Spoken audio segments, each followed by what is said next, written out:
Le métier de professeur, c'est un métier, il y en a très peu en fait, où il y a une relation intergénérationnelle.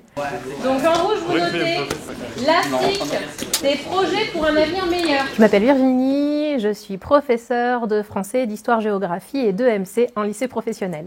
Je vous projette une vidéo. On la regarde une première Pendant fois. mon année de préparation au CAPES, on m'a proposé de faire des stages en établissement. J'ai donc fait un stage en collège. Puis l'année suivante, en fait, on m'a proposé de faire du remplacement de professeur. Et j'ai découvert le lycée professionnel à cette occasion.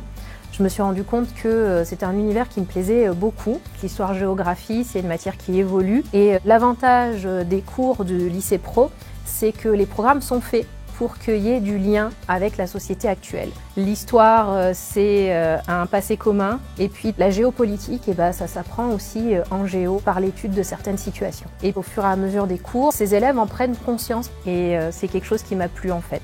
À ce moment-là, j'avais pas du tout imaginé que je pouvais être prof de français. La situation. Non. Au lycée professionnel, effectivement, on enseigne deux matières en parallèle, donc c'est ce qu'on appelle la bivalence. Et très vite, je me suis trouvé un goût particulier pour le français parce que la bivalence permet de faire des passerelles entre des matières, de créer du lien. Et des fois, ça parle un petit peu plus aux élèves de se rendre compte que non, c'est pas cloisonné le français d'un côté, l'histoire géo de l'autre, et que entre eux, il y a des liens, il y a des choses qui se créent. Est-ce que c'est son cri? J'ai des classes qui vont de la 3e prépa métier à la terminale. En 3 prépa métiers, c'est des élèves qui arrivent, qui n'ont pas réellement de projet professionnel, qui vont avoir besoin d'être conseillés sur leur orientation. Et puis, c'est bien de se dire qu'on va les guider vers un métier qui va leur plaire. Ils savent que dans 3 ans, ils seront dans le monde professionnel, on attendra d'eux d'être des adultes. Et avoir cet objectif-là, ça crée une relation un peu particulière avec eux. On va les réconcilier en fait avec l'école.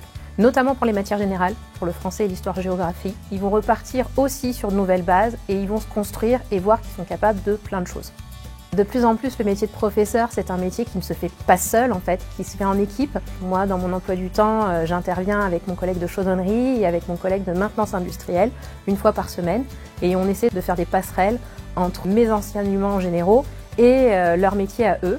Au sein d'un établissement, on peut être adulte référent dans de nombreux domaines. Ça peut être sur la thématique du harcèlement, c'est mon cas, je fais partie de l'équipe d'adultes à l'écoute des élèves qui auraient besoin d'aide. Moi, je dois avouer que c'est vraiment quelque chose qui me plaît, d'être au contact de lycéens qui sont en construction, qui se posent des questions, qui ont des débats, et de me dire que je participe à construire leur avenir et leur parcours d'adulte.